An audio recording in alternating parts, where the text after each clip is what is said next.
cœur de la vie locale, à Aix-les-Bains, Chambéry et autour du lac du Bourget. Radio Grand Lac. Cette émission vous est présentée par l'Association des maires de Savoie. La vie de nos villes et villages, c'est tout de suite dans votre émission 1 heure, une commune. Et oui, c'est tout de suite votre rendez-vous avec nos communes partenaires de Radio Grand Lac pour parler de leur vie, pour parler de leur richesse, pour parler de leur force vive, pour parler de leur économie, pour parler de leur association et pour parler aussi des actions qu'elles mènent bien souvent en faveur de l'environnement, de la nature. Et là, nous sommes avec la Mode Servolex. C'est le tour en ce mardi 21 mai de la Mode Servolex. Et nous allons parler d'un événement qui va avoir lieu demain. C'est le mercredi 22 mai à la Bibliothèque des Deux Mondes que nous connaissons bien puisque nous avons déjà eu plusieurs fois. C'est la fête de la nature qui se déroule demain à la Mode Servolex. Et pour en parler, on a sans doute ce que la mairie de la Mode Servolex pouvait nous envoyer de mieux, c'est-à-dire le chargé de mission responsable de tout ce qui est environnement. Il va nous dire exactement son titre, environnement, développement durable. C'est Anthony Perrin qui a aussi, je crois, des fonctions au niveau départemental dans des associations. Il va nous parler de tout ça. Bonjour Anthony Perrin. Bonjour. C'est toujours un plaisir de t'avoir, on va se tutoyer, hein.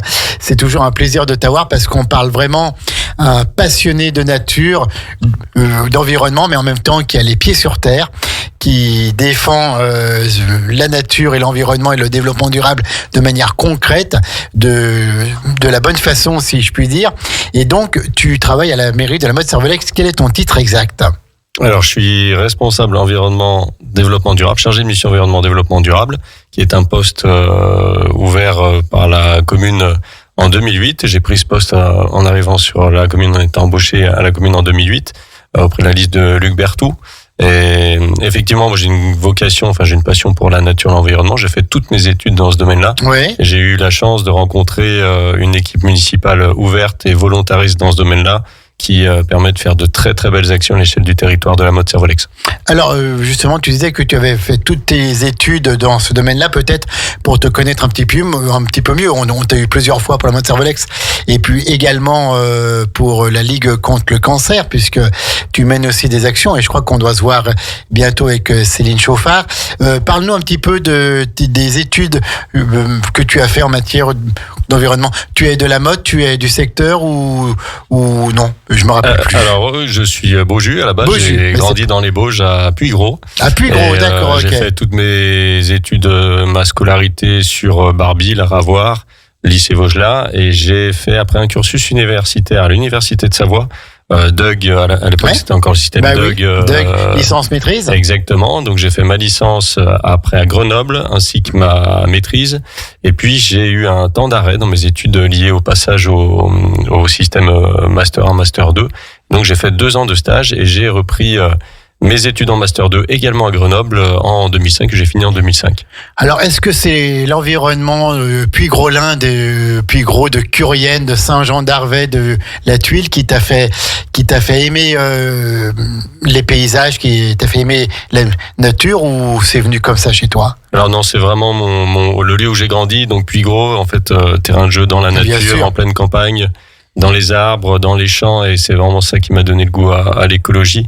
Et j'ai poussé mes études jusqu'en Master 2 pour avoir une chance d'un débouché professionnel dans ce domaine-là, ce qui n'a pas été si évident. Et c'est vrai qu'avoir l'opportunité de rencontrer des élus qui sont ouverts dans ce domaine-là et qui cherchent à avoir une action volontariste, ça m'a permis vraiment d'accomplir mon rêve, qui est ce poste que j'ai au sein de la mairie de la Mode Servolex. Tout à fait. Donc, mairie de la Mode Servolex, ville de la Mode Servolex, qui doit être la 5e de Savoie, je crois, ou la 4e maintenant, qui est rurale, mais qui, en même temps, a un tiers de son territoire en zone agricole, en zone protégée, et un tiers en forêt.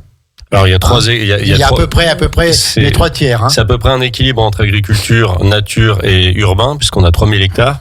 On a 1000 hectares en forêt, dont 530 communales. Donc la ville, à travers mon service, gère un grand patrimoine forestier qui est actuellement bien impacté par le dérèglement climatique, il faut le dire, parce que c'est quelque chose qui nous inquiète dans les prochaines années. Tu nous en parleras. Voilà, tout à fait. Et puis il y a bien sûr tout cet aspect agricole, c'est une commune qui est riche de ses agriculteurs. On a une 30aine d'exploitations agricoles, on a plein de filières agricoles différentes. Je crois qu'on est la première commune de Savoie en nombre de filières, la première commune de Savoie en arboriculture. Donc c'est une grande richesse agricole et on a une action aussi volontariste auprès des agriculteurs pour les bonnes pratiques agricoles, l'agroécologie. Et on accompagne actuellement 2 exploitations par an pour les bonnes pratiques en faveur de l'écologie, la plantation d'arbres, de haies, etc. C'est quoi ces bonnes pratiques en faveur de l'écologie? C'est essentiellement la conservation des haies existantes pour les oiseaux qui accompagnent les milieux agricoles, qui sont souvent des oiseaux qui luttent contre les espèces invasives, les rapaces dans les grands arbres et aussi la pose de nichoirs. Donc on fait la plantation de haies, d'arbres isolés, d'arbres fruitiers, parce qu'il y a aussi tout l'aspect pollinisateur qui est intéressant. Bien sûr. Et puis tout ce qui est nichoirs d'oiseaux un peu particuliers comme les rapaces nocturnes, la chouette chevêche notamment qui niche en plein champ dans des arbres creux, ou la chouette effraie qui niche plutôt dans les corps de ferme. Et donc on remet des nichoirs dans ces structures-là, dans ces structures d'accueil pour leur permettre de revenir et de rejouer leur rôle d'auxiliaire de culture. Alors je crois que tu as des fonctions au niveau de la LPO, que tu as des fonctions au niveau départemental, non? Alors je suis président d'association, l'association Patrimoine Sauvage. Voilà, qui a travaillé beaucoup avec le département de la Savoie et que je remercie au passage Service Environnement et les élus du département de la Savoie qui nous ont permis de protéger 2 populations prioritaires d'amphibiens, puisque c'est des amphibiens qui sont écrasés en bord de route quand ils vont se reproduire dans les étangs. Ils sortent des forêts, ils vont dans les étangs pour se reproduire. Généralement, il y a une route au milieu. Et c'est généralement une route départementale. Ce sont des grands axes, des grands flux qui relient les hameaux au cœur de ville. Et en fait, grâce à une action associative de plus de 10 ans, on a protégé des amphibiens bord de route au mois de mars pendant plus de 10 ans sur 2 sites différents.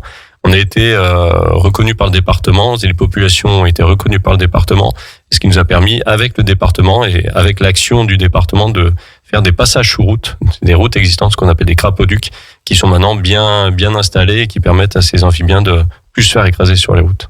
On a vraiment affaire à un passionné qui parle de cela avec amour, avec une grande affection pour la nature et puis pour la faune et la flore.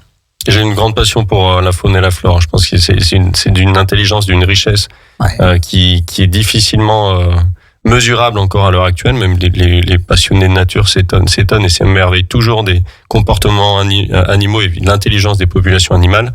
Et malheureusement, avec beaucoup d'impact humain sur ces populations, on néglige trop ces populations, on néglige trop leur habitat. C'est souvent ça qui est très négligé par l'artificialisation des sols, par des mauvaises pratiques, des intrants chimiques, qui peuvent les abîmer durablement tout au long des générations.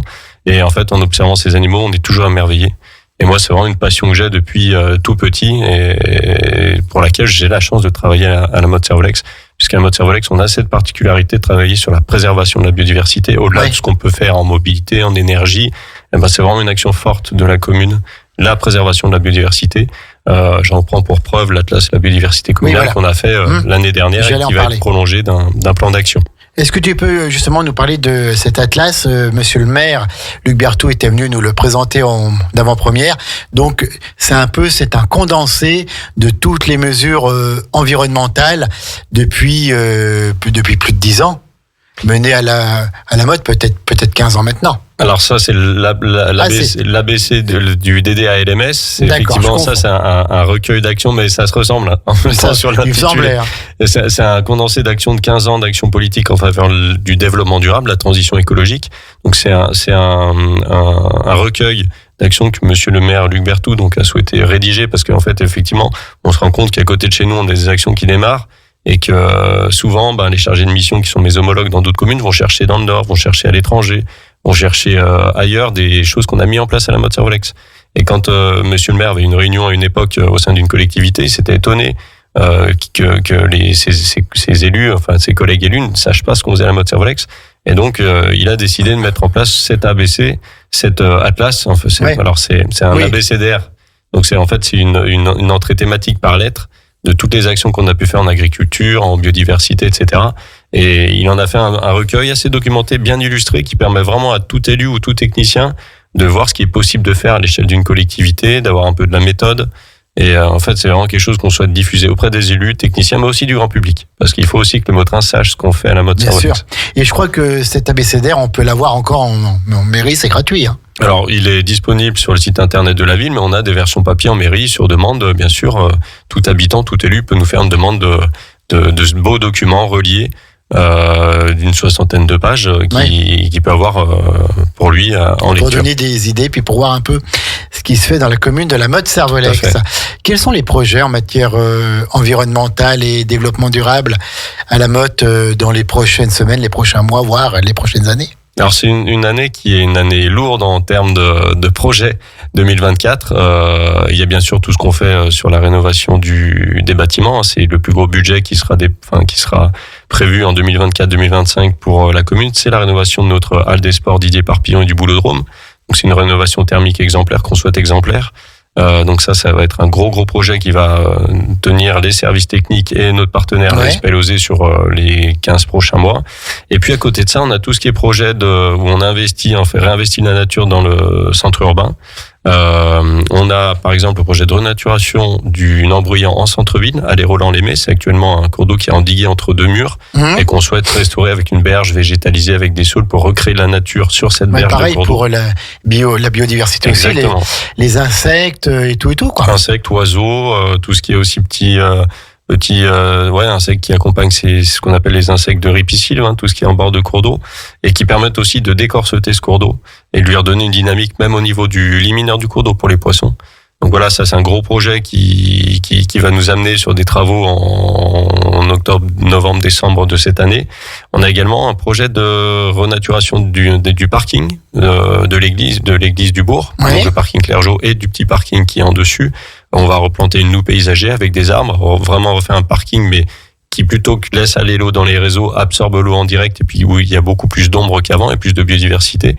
Et puis on a aussi un beau projet pour 2025 qui est un projet de renaturation de la cour d'école élémentaire du Picolet, qui est notre plus grande cour, la plus bitumée, sur lequel on veut faire aussi une noue paysager avec des espaces ombragés, de l'herbe, de nouveaux arbres. Voilà, remettre de la nature dans nos cours d'école parce que on pense aussi que c'est un élément extrêmement important pour les générations à venir en termes d'apprentissage de la biodiversité. Alors, toi qui travailles donc auprès d'une collectivité territoriale, je pense que maintenant tous les projets de la moindre collectivité, peu importe sa taille, que ce soit la Motte-Servolex ou une plus petite commune, il faut prendre en considération justement le côté développement durable, le côté protection de l'environnement. On ne peut plus faire autrement.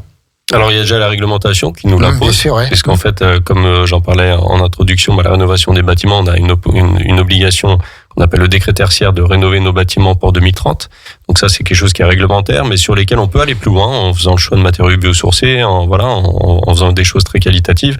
Et après, en fait, œuvrer pour la nature en ville, œuvrer pour la désimperméabilisation, c'est aussi lutter contre les effets du dérèglement climatique. Je parle des îlots de chaleur urbains, le fait que dans nos villes, en plein été, on n'arrive plus à y vivre parce qu'il fait trop chaud, avec tous les bitumes qui envoient de la chaleur et les bétons. Donc là, on désimperméabilise, on végétalise. Et puis après, on peut avoir une action beaucoup plus volontariste. C'est le cas, par exemple, si je prends en exemple notre projet de ferme de maraîchage communal, où pour relocaliser la production de légumes pour préparer les repas des cantines, on va faire une ferme maraîchère communale. Et puis on a choisi pour ce projet de collaborer avec une association d'insertion par le travail, par les chantiers de maraîchage qui sont les Triandines. Et ça nous amène fin 2025 et au premier semestre 2025, fin du premier semestre 2025, à construire une ferme maraîchère qui sera pilotée par notre partenaire pour produire 10 à 12 tonnes de légumes par an. Donc c'est un très beau projet qui va bien au-delà de ce qu'une commune pourrait faire sur le strictement nécessaire. C'est prendre les devants pour être très volontariste et puis pas être toujours confronté aux conséquences de ce qu'on fait pas, mais avoir un temps d'avance. Est-ce que tu crois, toi qui es un sachant dans ce domaine, on voit maintenant, dès qu'il fait des grosses pluies en France ou ailleurs, il y a tout de suite des inondations. Est-ce qu'on a trop bétonné? Est-ce qu'on n'a pas assez pris en compte, il y a des décennies peut-être, ces contraintes environnementales, justement, laisser les cours d'eau, ne pas endiguer les cours d'eau, les laisser faire, ne pas tout bétonner parce qu'après l'eau coule et elle ne s'infiltre pas. Est-ce que c'est pas un peu la conséquence qu'on est en train de vivre maintenant de plusieurs années, de décennies de bétonisation? C'est complètement ça. Alors en fait, les inondations sont causées par deux phénomènes. Et là, j'en profite pour rendre hommage au travail du CISAL qui fait un travail extraordinaire sur la renaturation des cours d'eau. Et c'est un partenaire de tous les jours pour financer des projets et pour nous aider, notamment, j'en parlais, les cours d'école Et le parking, c'est le CISAM qui nous accompagne dans ces projets-là. Alors effectivement, il y a 2 raisons des inondations massives qu'on voit actuellement. On a trop bétonné, on a trop corseté les rivières, on leur a pris leur espace de liberté. Donc quand il y a des crues, elles essaient de se libérer, elles passent au-delà des ponts et puis elles débordent simplement des corridors qu'on leur a laissés. Et puis il y a l'effet aussi du dérèglement des régimes de précipitation liés au dérèglement climatique. C'est-à-dire qu'on a de moins en moins de précipitations douces, mais de plus en plus de précipitations massives. On arrive à prendre des millimètres, des cumuls de pluie extraordinaires, alors qu'on sort de période de canicule. Et ça, c'est des choses, ce qu'il faut bien comprendre dans le dérèglement climatique, c'est que dans nos régions, on n'a pas perdu de précipitations sur l'année. Sauf qu'en fait, maintenant, on alterne des périodes de canicule de 3 à 4 mois qui assèchent les sols, suivies de pluies très intenses, et en fait, qui vont arriver sur des sols secs et donc filer directement dans les cours d'eau, et bien sûr, créer des inondations parce que l'eau ne s'infiltre plus. Et c'est la conjonction de ces 2 phénomènes, artificialisation et dérèglement climatique, qui fait qu'on est maintenant confronté à des crues dangereuses qui nécessitent des PPRI dans les communes et qui nécessitent, comme on le fait sur le Nambrouillan, comme le CISAM l'a fait au niveau de la Lesse, de réouvrir les cours d'eau, laisser de la place aux cours d'eau. Et d'ailleurs, le CISAM prévoit un deuxième phasage de la renaturation hydraulique de la Lesse dans les prochaines années. Donc voilà, ça c'est des travaux qui vont être encore à venir. On est toujours avec Anthony Perrin qui est donc chargé, responsable du secteur développement durable et environnement à la mairie de la Motte-Servolex, dans une commune. On va parler maintenant donc d'un projet qui est demain. Hein. Donc voilà, c'est même plus qu'un projet. La fête de la nature qui se déroule demain à la bibliothèque des Deux Mondes et place de la lecture à la Motte-Servolex. On va marquer une petite pause musicale et ensuite, on présentera cet événement qui se déroule demain avec les temps forts, le troc-plante, les ateliers, pour bien connaître la nature, pour être sensibilisé à sa protection et à sa défense. Et on peut dire que c'est essentiel, quoi. C'est une des clés de la protection de la biodiversité, c'est de la faire connaître. C'est de la faire connaître. Et on fait ça dans quelques toutes petites minutes après Vianney. Comment on fait? Justement, on va savoir comment on fait avec Anthony Perrin dans Une heure une commune avec la Motte-Servolex. La radio de l'identité locale à Aix-les-Bains et autour du lac du Bourget, Radio Grand Lac sur 92.1. Cette émission vous est présentée par l'Association des maires de Savoie. La vie de nos villes et villages, c'est tout de suite dans votre émission Une heure, une commune. Et à tout juste 17h24 en direct, on est dans Une heure, une commune avec la Motte-Servolex. On a comme invité Anthony Perrin, le passionné et passionnant Anthony Perrin, qui est en charge de toutes les questions d'environnement, de développement durable à la mairie de la Motte-Servolex. Alors demain, 22 mai, c'est la fête de la nature. Alors c'est un temps festif qu'on organise depuis l'année dernière, parce que c'était la première édition en 2023. Et c'est la deuxième édition. Et la première édition, on l'avait organisée pour le rendu de notre Atlas La biodiversité communale, qui était une opération qu'on a menée sur 2 ans, d'inventaire spécifique, d'enquête participative avec les habitants sur la biodiversité sur le territoire de la commune de la Motte-Servolex. Oui. Et donc cette deuxième édition, l'objectif c'est de perpétuer une animation qui avait beaucoup plu l'année dernière. Donc on proposera un peu le même format avec des ateliers dans l'après-midi de ce mercredi, demain, de 15h jusqu'à 20h, et pour terminer cette animation avec le très joli film Le Chêne, qui est un petit film documentaire sur la vie d'un chêne et toute la biodiversité qui l'entoure, qui dure une petite heure 14. Alors on va développer un petit peu donc ce programme plus en détail. Ça se passe à la bibliothèque des Deux Mondes. Alors la base est à la bibliothèque des Deux Mondes, effectivement. De la bibliothèque des Deux Mondes, on va avoir effectivement sur place des petits jeux ateliers, jeux proposés par le CISAM, le jeu ECOA, Sauvons la rivière, qui est un jeu qui a été mis en place dans le cadre de la convention Au climat on agit du CISAM, qui est un joli petit jeu de plateau sur comment on gère une rivière et comment on la protège. Il y aura aussi le jeu Grain Quest, qui sera un jeu de plateau sur place proposé par nos médiataires en service civique, donc en partenariat avec Unicité, sur la connaissance des graines qu'on peut trouver chez nous ou ailleurs. Et puis, il y aura aussi des lectures de contes. Donc, de 15h à 17h, contrairement à ce que dit le flyer, c'est bien 17h, c'est pas 19h. On aura nos collègues de la bibliothèque qui vont lire des petits contes nature pour les enfants qui le souhaitent. Donc ça, à l'intérieur de la bibliothèque. Et à côté de ça, sur cette base de la place de la lecture, qui accueillera aussi toute la durée de l'animation de Troc Plante, qui est quelque chose de très apprécié par les jardiniers. Ouais. De 15h à 20h, on aura le Troc Plante qui va se dérouler avec l'association Nos Mains Vertes qui nous accompagne sur cette petite animation. On aura des ateliers qui vont partir, qui sont des ateliers itinérants. Un atelier goûter sauvage pour les plus petits, où les enfants vont apprendre à reconnaître les plantes et savoir les cuisiner, faire des goûters avec, voilà, les plantes sauvages. Donc ça, c'est proposé par Muriel Lallet. Et puis on aura un atelier pour les un peu plus grands, qui est un atelier d'illustration botanique, où les participants vont apprendre à dessiner des plantes de chez nous, des petites plantes qu'on peut trouver dans la nature. Voilà, ça va être quelque chose qui va se faire s'il fait beau, dans les parcs, dans les jardins. Et puis on aura enfin un dernier atelier itinérant qui est... Du tout, c'est bien comme ça, voilà. À 27, on va laisser l'antenne. Bon, voilà. Oui, donc. Et un dernier atelier avec la LPO, notre partenaire sur beaucoup de dossiers. De protection des oiseaux, qui a d'ailleurs son siège départemental à la Motte-Servolex. Tout à fait, à la Motte-Servolex, avec qui on a fait notre atlas de la biodiversité communale. Cette animation s'inscrit d'ailleurs dans la suite de l'atlas de la biodiversité communale. C'est ces espèces qui vivent chez nous, comment apprendre et reconnaître les espèces qui vivent dans le bâti et autour du bâti. Donc ça, c'est une petite boucle qui va se faire autour de la butte de l'église. D'accord. Du bourg. Donc ça va être très intéressant. Et puis, on aura, pour terminer, on aura une conférence sur l'eau et la fragilité de la ressource en eau qui nous est proposée par Grand Chambéry. Donc ça, c'est une nouveauté. On l'avait pas fait l'année dernière. On est content de pouvoir accueillir le service eau de Grand Chambéry pour nous parler un peu des enjeux qui planent sur la ressource en eau potable, puisque il faut pas l'oublier, dans le cadre du dérèglement climatique, l'eau potable se fait rare. Les sources sont quand même beaucoup plus moins solides qu'avant, donc il faut vraiment apprendre à utiliser l'eau de manière plus sobre. Oui. Et ça, c'est l'objectif de cette conférence. Et puis on finira après un verre de l'amitié à 19h, à 20h par la projection du documentaire Le Chêne dont je vous ai parlé tout à l'heure. Alors, merci, cher Anthony. Voilà, on a tout dit. Les ateliers, c'est sur inscription. Les places sont limitées. Alors, les places sont limitées pour certains ateliers, notamment les 3 dont je vous ai parlé, qui sont itinérants. Après, on a des ateliers qui sont quand même ouverts au plus grand nombre. Il y a une très très belle animation Parc du Nant dont je vous ai pas encore parlé, qui s'appelle Duo des Branches, avec la compagnie Duo des Branches, où en fait les gens vont être invités à partir de 15h à venir faire une sieste contemplative. C'est bien ça. Voilà, dans le parc du Nant. Et ils ont un petit concert privé à 15h30 et à 17h par la compagnie Duo des Branches, qui propose donc cet atelier de repos, de sieste et cet atelier musical au parc Henri Dunant. Je vais y aller à celle-là. Et ça, c'est libre, c'est ouvert à tous. Et à savoir qu'à côté, il y aura aussi les jardins de la Picolette qui ouvrent leurs portes pour une visite des jardins partagés. Et j'allais venir au jardin de la Picolette.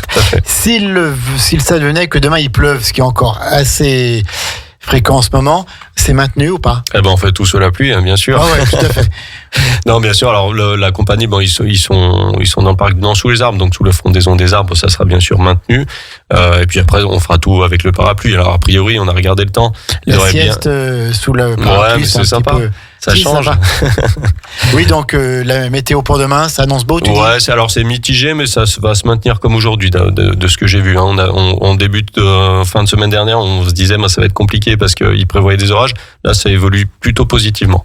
D'accord. Et puis pour les ateliers goûter sauvage et illustration botanique, on a prévu des salles aussi. Oui, donc voilà, il y aura pas de souci. Si on veut maintenir ces ateliers, ça pourra se faire. Et une partie se fait de toute façon dans la salle d'expo de la bibliothèque. L'optimisme d'Anthony Perrin, on en a bien besoin en ce moment. Parle-nous un peu du jardin partagé de la Picolette. Alors ça, c'est un très très beau projet qui était aussi pour lequel les habitants, les citoyens se sont investis pour créer ce jardin. Jardin partagé de la Picolette, puisqu'en fait c'est essentiellement un jardin avec une grande parcelle partagée où tout le monde cultive ensemble, et puis après chacun a un petit carré potager pour faire ses légumes un peu plus particuliers.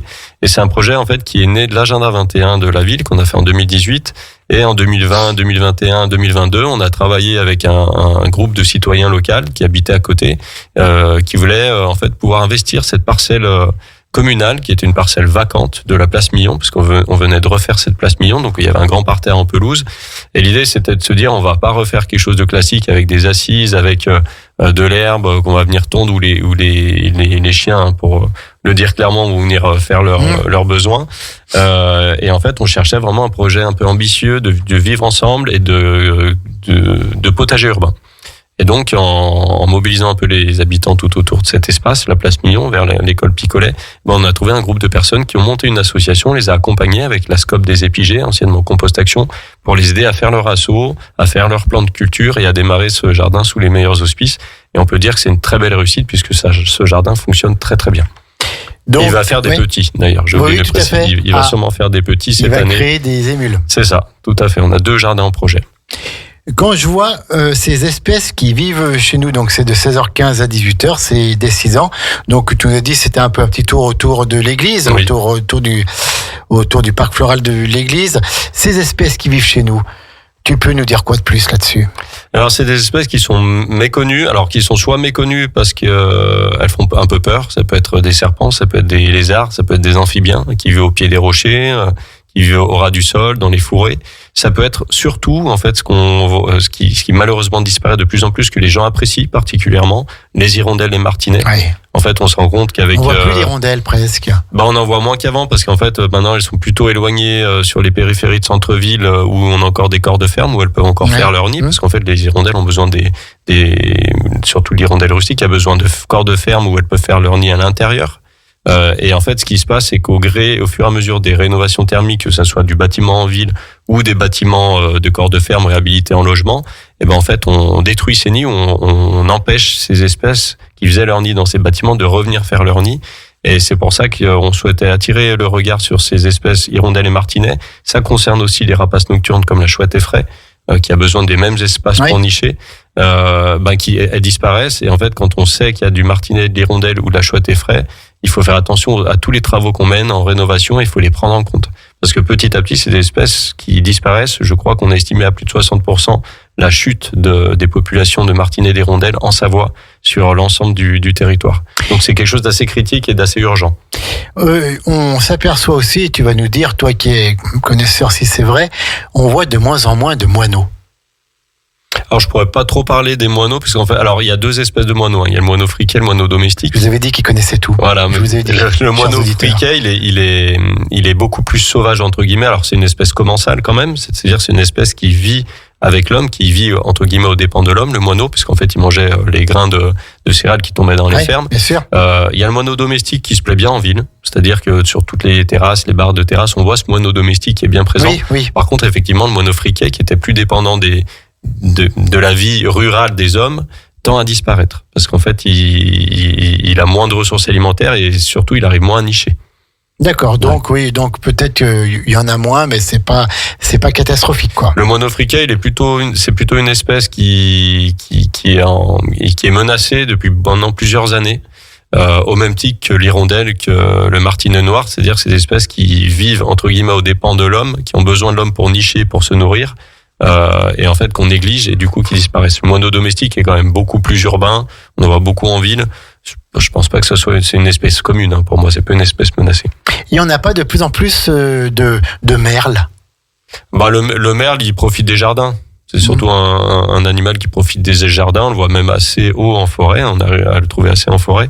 Mais c'est pas un oiseau qui prolifère. C'est pas un oiseau proliférant. D'accord. C'est pas une espèce invasive. De toute façon, il peut être invasif parce qu'il est local. C'est tellement bien d'entendre le merle le matin ou le soir, quand il chante. Hein. En tout cas, il est pas farouche. Ça, c'est sûr. Ah oui. Mais c'est un excellent pour les jardins. Il mange les limaces, il mange beaucoup de choses qui nous permettent, nous, de faire un vrai potager. Hein. C'est ce qu'on appelle la chaîne alimentaire. Exactement. C'est les régulateurs de ravageurs. Alors, un autre atelier, je voudrais que tu nous présentes un petit peu, qui aura lieu demain de 16h30 à 18h. C'est le goûter sauvage, pour apprendre à connaître toutes ces plantes, tous ces végétaux qui sont comestibles. Alors, on a la chance de pouvoir travailler en partenariat avec les cueilleuses de paysages. Je pense à Muriel Lallet qui va proposer cette animation, ou Lucille Chapsal qui va proposer l'illustration botanique. Ce qu'on appelle des personnes, c'est des cueilleuses de paysages, c'est-à-dire qu'ils ont l'habitude de reconnaître les herbacées dans nos campagnes, dans nos rues, aux abords des rues. Et c'est des personnes qui sont sachantes sur ce sujet, qui arrivent à cuisiner, à faire des plats avec ou à les dessiner.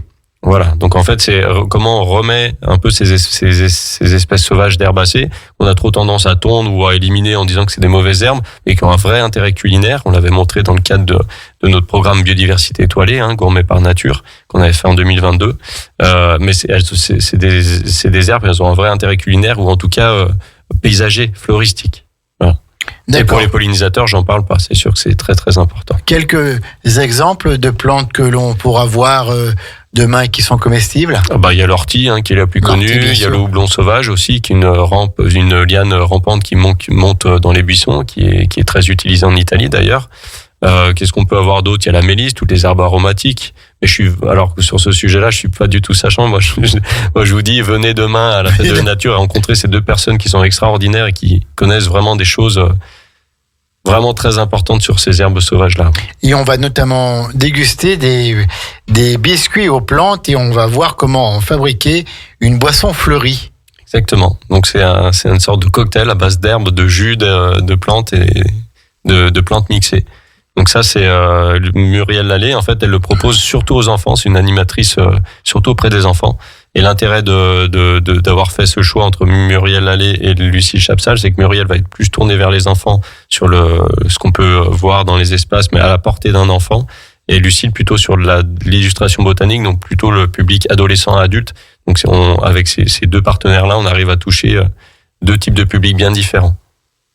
D'accord, donc c'est demain, c'est le 22 mai à la Motte-Servolex, Bibliothèque des Deux Mondes, c'est la fête de la nature, c'est ouvert à tout le monde. C'est ouvert à tout le monde, donc sur inscription parce que les places sont limitées sur certains ateliers, et après le soir le film, venez le plus nombreux possible pour ce film à 20h et pour la conférence qui précède à 19h.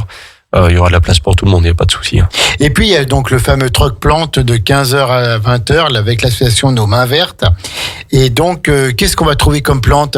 Des plantes potagères, des fleurs il y a les deux, comme dans notre grainothèque en fait. Il va y avoir bien sûr des plants potagers, il va y avoir des graines, il va y avoir des plantes fleuries. Ça peut aller du cosmos jusqu'à la graine de courgette, ça peut aller du plant de carottes jusqu'à c'est vraiment tout s'échange autres plantes et on le faisait avant dans le cadre du village du développement durable et depuis l'année dernière on a rapatrié cette plante grâce à l'association Nos Mains Vertes sur la fête de la nature. C'est le moment opportun pour échanger des graines, des plantes puisqu'on plante maintenant au potager et puis c'est vraiment un lieu d'échange pas seulement sur les plantes ou les graines, c'est aussi un lieu d'échange de techniques, d'utilisation d'outils. Il y a plein de choses qui s'échangent aussi en termes de savoir sur cette plante et c'est très intéressant. Et ça va faire notre base d'animation vraiment sur le 15h-20h. Et on sait que ça fourmille autour de ce troc plante sur la place de lecture. Ça va être super intéressant. Donc on apporte des plants dont on a trop, on les pose et on peut repartir avec d'autres. Exactement. Vous venez sans rien, vous apportez et vous prenez quelque chose pour vous, ou vous venez avec quelque chose et vous repartez sans rien. D'accord. C'est un troc. Donc en fait, c'est complètement libre. C'est complètement libre. Donc c'est de 15h à 20h. Et c'est où ça, le truc plan? Alors c'est devant la bibliothèque de Deux Mondes, sur la petite place quand on est en centre-ville. Oui. C'est juste là devant cette place, ça sera bien visible, puisqu'il y aura la banderole fête de la nature, puis tous les barnums déployés sur cette petite place. On présente toujours avec Anthony Perrin de la mairie de la Motte-Servolex en charge du développement durable et de l'environnement, cette fête de la nature qui aura lieu demain le 22 mai à la Motte-Servolex à la bibliothèque des Deux Mondes. C'est pas très loin de la mairie, C'est en face. C'est juste en face, ouais. C'est en face. On marque une dernière pause musicale. On est toujours dans 1h1 commune. Et on revient pour reprendre un petit peu le programme, faire un petit résumé. Si vous arrivez maintenant dans 1h1 commune, attendez un petit peu. Et on vous dit tout avec Anthony Perrin. Tout de suite, les amis. L'hôtel Marina Adelphia à Aix-les-Bains, votre partenaire idéal pour la fête des mères. Vous trouverez plein d'idées pour ravir votre maman. Une journée détente avec déjeuner, massage et accès au spa. Des bons cadeaux dans la boutique du centre de soins à partir de 27€. Des coffrets avec des massages du monde. Partagez aussi un excellent brunch avec elle le jour de la fête des mères. Entre 12h et 15h au restaurant de l'hôtel. 215 boulevard Barrier. Téléphone 04 79 88 72 72.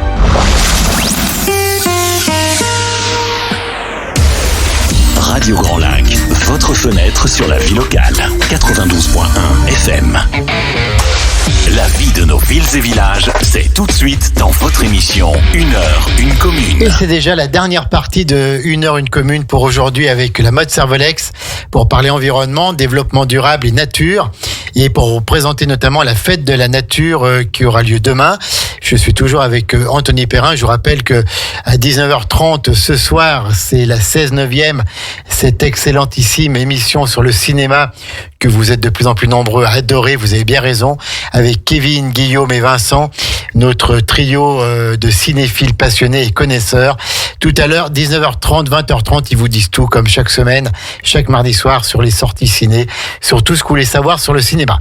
Là, en tout cas, c'est la fête de la nature. Alors, Anthony, on représente un petit mot. C'est demain, c'est à la mode Servolex, c'est ouvert à tout le monde. Qu'est-ce qui va se passer demain à la mode Servolex? On a quelques minutes pour résumer un petit peu tout. Eh ben, il y aura des ateliers pour les petits et les grands de 15h à 20h.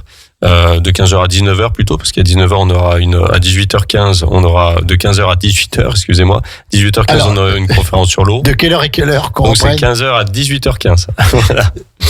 Et à 18h15 on aura une conférence tout public sur l'eau, le fait que la ressource en eau soit précieuse et qu'il faut l'économiser. On aura après le film Le Chêne qui est un film grand public à 20h, donc ça va être vraiment un très beau film d'1h15 environ. Alors, sur... C'est quoi ce film? Quelle est l'histoire de ce film en gros? Alors le film Le Chêne, c'est un documentaire qui trace la vie qui gravite autour d'un grand chêne plus que centenaire, et en fait c'est de voir à quel point ces grands arbres de haute tige sont porteurs de biodiversité et comment la biodiversité s'agence autour de cet arbre. Et c'est comme je le disais en introduction, on s'émerveille de la nature. C'est comme ça qu'on aime la nature. C'est le genre de documentaires qui nous font aimer la nature. Surtout que c'est des essences et des chênes et des animaux qu'on voit chez nous. Donc d'autant plus intéressant pour nous sensibiliser, nous, localement, à cette biodiversité. Bien alors, j'ai peut-être pas cité quelque chose et je pense que mes collègues de la culture m'en voudront de pas le citer. Vite.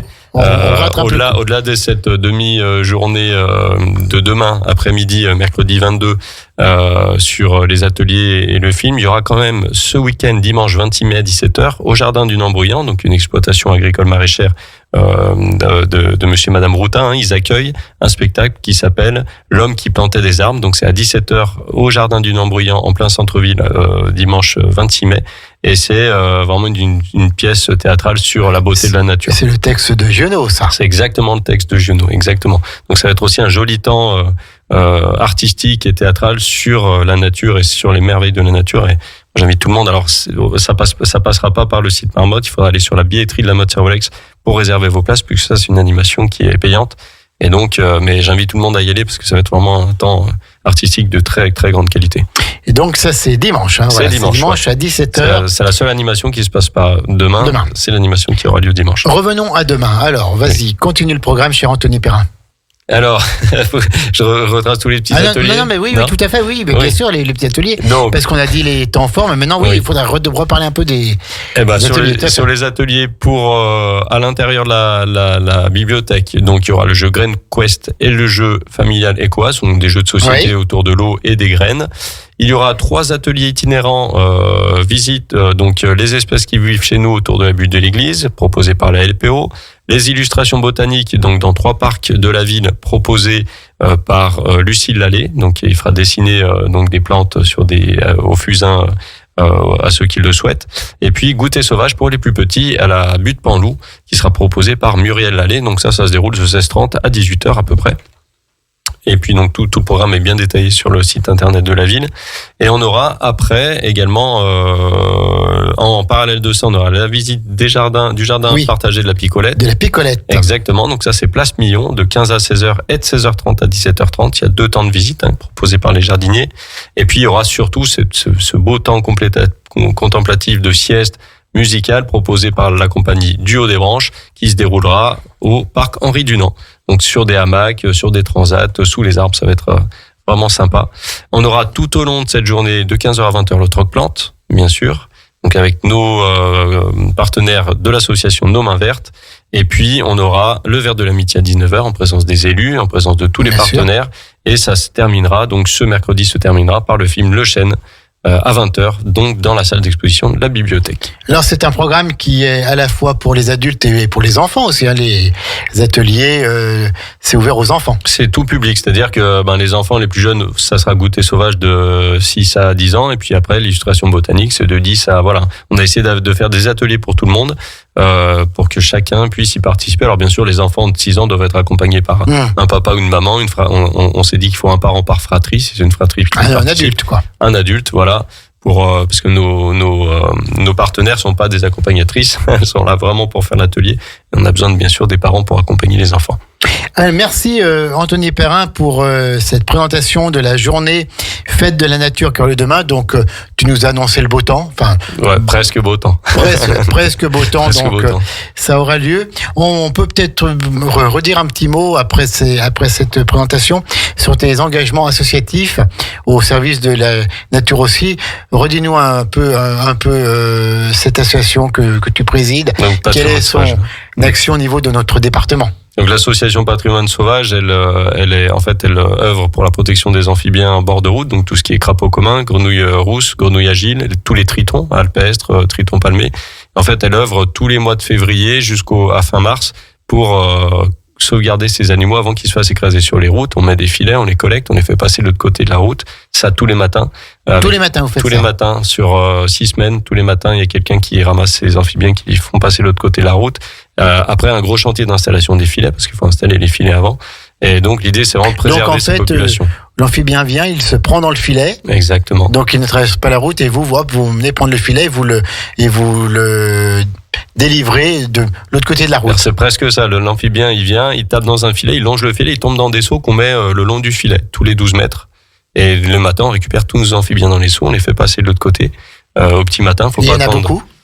Sur le site de Saint-Sulpice qui est équipé du Crapaud-Duc, au plus haut on a fait traverser 12 000 amphibiens sur la saison. On avait on a eu des matinées à 800, 900 amphibiens. On ramassait, ça sautait encore dans le champ et ça retombait dans les seaux.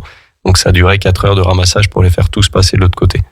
C'est incroyable. Donc ils migrent tous d'un coup au même moment, donc ça fait. Amphibien, donc concrètement, c'est grenouille, triton, grenouille brune et triton. Crapaud. Crapaud, ouais. Sur les 2 sites, on a eu du crapaud. D'accord. Ouais. Pourquoi il y a plus de grenouilles que de crapauds? Ça dépend de la physionomie de la mare. En fait, ils sortent de la forêt pour aller se reproduire. Si la mare, une mare où il y a des zones libres avec des herbacées dedans, des roseaux ou des carex, le crapaud pond des cordons d'œufs. Et pour faire tenir ces cordons d'œufs dans l'eau, il a besoin en fait de tisser ces cordons d'œufs autour de la végétation aquatique. Alors que la grenouille pond des boules d'œufs qui peuvent flotter sur la végétation. Et en fait, si on a vraiment une mare où il y a que des grands arbres, il n'y a pas de végétation aquatique, le crapaud ne vient pas se reproduire. Voilà. Et le crapaud, lui, bouge moins loin que la grenouille. Que la grenouille. Voilà. Donc en fait, il y a besoin d'une forêt qui est un peu plus proche de l'étang pour pouvoir occuper ce milieu-là. D'accord. Merci beaucoup Anthony Perrin, on va arrêter là en direct cette émission 1 heure une commune avec la Mode Cervolex. Merci pour tes connaissances qui sont à chaque fois énormes et qui nous apprennent beaucoup. La fête de la nature, c'est demain. Les renseignements sur le site internet de la mairie de la Mode Cervolex. Et bien sûr, si vous voulez avoir des infos, demain matin, vous pouvez encore appeler le service environnement au 04 79 65 04 76. Merci beaucoup Anthony Perrin. Merci à toi. Merci pour ton accueil. Et puis donc on se revoit bientôt. La semaine prochaine pour un autre événement. On va parler du village de l'espoir. Village et relais pour la vie 2024. Pour la vie, voilà, en lien avec la Ligue contre le cancer. Avec la Ligue contre le cancer, on est toujours prêt à ouvrir notre antenne pour la Ligue contre le cancer. C'est bien normal. Merci Anthony Perrin, merci 1 heure une commune. Et je vous rappelle 19h30, la 16/9e avec Kevin, Guillaume et Vincent, notre trio de cinéphiles passionnés et connaisseurs. Bonne soirée sur Radio Grand Lac. À bientôt. Retrouvez également votre radio préférée, Radio Grand Lac, sur radiograndlac.com et sur les réseaux sociaux. Radio Grand Lac.